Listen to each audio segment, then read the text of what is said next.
तब होगा जब पुलिस प्रशासन और उस पे जो व्यवस्था पे जो सवाल खड़े हो रहे हैं, उस पे जो परसेंटेज खड़ा हो रहा है, वो तभी खत्म होगा जब इसकी निष्पक्ष जांच होगी। दूसरा, इस मुकदमे में SC/ST की धारा बढ़नी चाहिए। बढ़नी चाहिए नहीं बढ़नी चाहिए? भाई इतनी आवाज कम में नहीं बढ़ती, जोर से बताओ। बढ़नी चाहिए?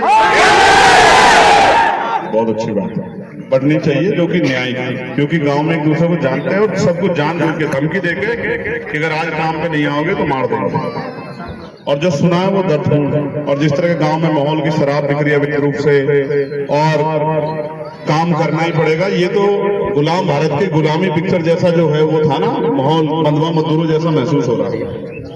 ये बहुत तकलीफ है, ये स्वीकार्य नहीं। लेकिन उनको ये भी कहा गया कि भाई आज तो आ जाएंगे, वो आज आके चले जाएंगे, फिर कल तो हम ही रहेंगे। तो मैं वचन देकर कहता हूं, अगर इस परिवार पे आंच आई, एक बार नहीं 1000 बार आऊंगा, मेरी बात का भी। और सिर्फ आऊंगा नहीं, आप जानते हैं जहां मैं दूसरी बार जाता हूं फिर वहां जाता ही हूं। मुस्कुराना सुन लो, काम कर लो। अगर दोबारा आना पड़ा तो कम से कम 10,000 गाड़ी लेके आए। कितनी?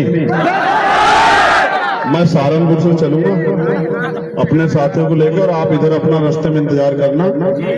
यहाँ से लखनऊ तक गाड़ी होगी और सबको पता लगेगा कि कोई आया है अपने परिवार को, अपनी बहनों को, अपने भाइयों को न्याय दिलाने के लिए। याद रखना मेरी बात।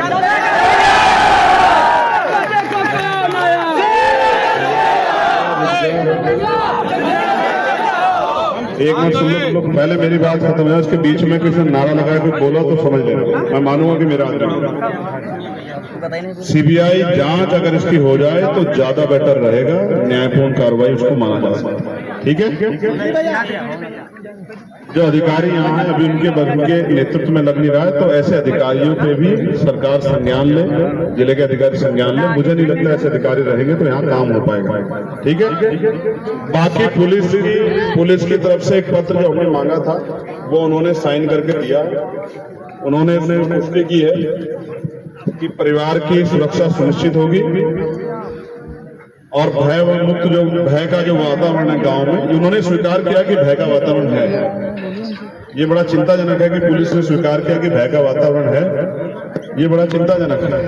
अब मैं जब इसको लेटर को जारी करूंगा तो उनको बहुत जवाब देना भारी हो जाएगा कि फिर पुलिस क्या कर रही है कि भय का वातावरण। तो भय का वातावरण जो है उसको समाप्त करते हुए अवैध शराब के विरुद्ध में कार्रवाई और दबंग लोगों के विरुद्ध कार्रवाई की जाएगी और परिवार की सुरक्षा की जिम्मेदारी पुलिस प्रशासन की होगी। इसमें किसी भी प्रकार की लापरवाही नहीं होगी। ठीक है? अब अंतिम बात, आज मैं अपने चरित्र के अनुरूप कोई राजनीतिक बात यहाँ नहीं करूंगा क्योंकि आज मेरा मन नहीं करता।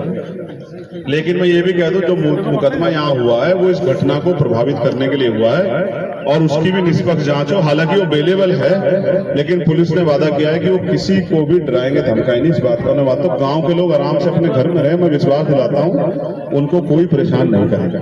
ठीक है? अभी हम उच्च अधिकारियों से भी बात करेंगे, किसी को भय की जरूरत नहीं, अपने काम को जिम्मेदार से करो। रिंकू क्या कह रहे हो? सर मैं ये कह रहा हूँ कि मैंने जो ये सड़क पर जाकर के जाम हटवाने का काम किया था, मेरे ऊपर FIR हुई और नामजद FIR हुई और 40-45 पुलिस वाले अकेले मुझको अरेस्ट करके ले गए थे सर, फैमिली से अकेले सर। तो अब आप ऐसा करो, आप लड़ो मत, सुन लो, सुनो यार, बेकार की बात करो। तो फिर अब तुम घर डर के घर बैठ जाओ। नहीं सर। तो फिर क्यों इस बात को पता है सब लोगों को? ये बात उस दिन आपने वीडियो कॉल में बताई, फिर आज इस बात को क्यों कर रहे हैं? वो बात सबको पता है भैया कि ले गए थे, पूरे जिले को पता है, पूरे क्षेत्र को पता है, फिर क्यों उस पर कर रहे हो? नेता की राजनीति करोगे, लोगों की मदद करोगे, लोगों की लड़ाई लड़ोगे तो मुकदमे झेलने पड़ेंगे। अब अपनी तरफ देखने से पहले हमारी तरफ देखो। हम पे तो सबसे ज्यादा मुकदमे है ना, तो फिर जब हम पे सबसे ज्यादा मुकदमे तो आप पे 1-2 मुकदमे हो गए तो क्यों घबरा रहे? समाज के लिए लड़ते हुए अगर जान भी चली जाए तो पीछे मत हटाना कदम, तब आप समाज के सच्चे सिपाही। याद रखना। आखिरी बात, अगर दोबारा आंदोलन की जरूरत पड़ी आओगे नहीं आओगे बताओ? दोनों हाथ ऊपर उठा के बताओ, आओगे नहीं आओगे? नहीं आओगे? जोर से बताओ, आओगे नहीं आओगे? चलो धन्यवाद। अंत में मुझे जाना है काम, आप लोग रास्ता छोड़ो बीच में से और संवैधानिक तरीके से जाना। और एक आखिरी बात, जो मोटरसाइकिल पे हेलमेट लगाया करो। है सब? नहीं करेंगे, वो होगी बात। नहीं वो होगी है, आपसे पहले होगी ये बात। उन्हीं के लिए कह रहा हूँ जिन्होंने मुकदमा किया है। हाँ वो होगी बात, उसमें कोई किसी को परेशान नहीं करेगा, मेरी गारंटी है। सुनो भाई, जो लोग मोटरसाइकिल पे हैं उनसे आग्रह है कि बहुत आराम से जाना, तेज मत भगाना। सड़क किसी की नहीं है, ना जाते देखी ना धर्म, लग गई चोट तो हो जाएगा काम खराब।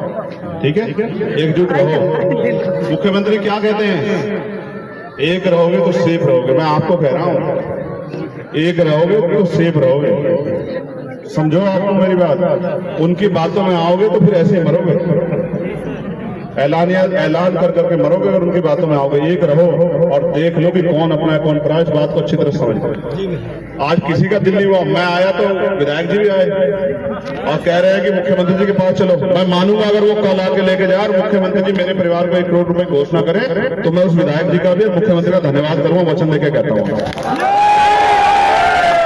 मुख्यमंत्री वादा करें कि इस परिवार को सरकारी नौकरी देंगे और इस परिवार के लिए जो है संरक्षण देंगे, सीबीआई जांच कराएंगे। तो मैं मुख्यमंत्री जी का गोरखपुर जाकर धन्यवाद करूंगा, वचन देके कह रहा हूं। लेकिन ना तो न्याय चरित्र है, ना ही हिम्मत है।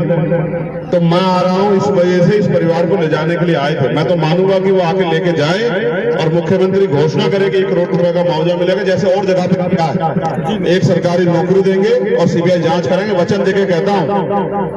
मुख्यमंत्री के जहां मुख्यमंत्री होंगे, चाहे वो लखनऊ, जाके धन्यवाद करने जाऊंगा। तो वादे का पक्का हूं, मेरी बात पे याद रखना। और अभी न्यूनतम वेतन क्या मिल रहा है यहाँ, 300 रुपए। और न्यूनतम वेतन है क्या, केंद्र द्वारा जारी है 753 रुपए। मैं फिर आपसे कह रहा हूँ, राजकाज बना लो। तो अगर मजदूरी करोगे, मेहनत करोगे, काम करोगे तो 753 रुपए मिलेंगे एक दिन के, 300 रुपए नहीं मिलेंगे। और कक्षा 1 से 12 तक पढ़ाई, अच्छे इलाज की व्यवस्था और नौकरियां, सरकारी नौकरियां और उद्योग धंधे लगा के महिलाओं को ग्रामीण क्षेत्रों में रोजगार। और जिन पे जमीन नहीं है उनको जमीन, जिन पे आवास है उनको आवास, शहरों में भी और ग्रामीण क्षेत्रों में भी। और इतनी पूरी बनाई कि ये करेंगे। और मैंने इनको भी कहा, वहां भी कहा, यहाँ भी कह रहा हूँ। और सुनो, जब राजकाज बन जाएगा तो मुझे लेटर भेज के सवाल पूछना। आरक्षी को और मुख्य आरक्षी को जनपद में नियुक्ति देंगे, इस बात को अब याद रखना पुलिस के लोग। और 8 घंटे की ड्यूटी पुलिस मैनुअल में चेंज करके 8 घंटे की ड्यूटी, साप्ताहिक छुट्टी और वेतन विषमता दूर करके बॉर्डर स्कीम खत्म करेंगे। ये आपको बताता हूँ, आप भी देखो कि आपके लिए कौन कर सकता है। आप डंडा तो उठा लेते हो सरकार के सारे, ठीक है, उठा लेते हो। लेकिन आप भी सोचो यार, आप भी सोचो, जब आप आ जाते हो तो सामने कितना बड़ा क्रिमिनल खड़ा हो, जनता महसूस करती है कि मेरा रक्षक खड़ा है। अपने अंदर तो जो भाव पैदा हुए हैं पुलिस की वर्दी को देखो, उस भाव को तो कमजोर करना पड़ने दो यार।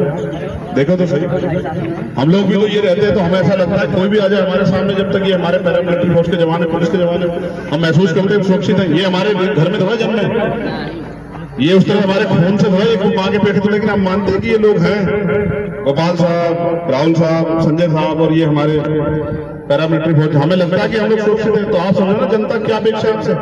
तो भाई मैं आपके बीच से जाना चाहता हूँ। अब मैं आपका ज्यादा समय नहीं लूंगा, आपसे आग्रह आराम से जाना और वो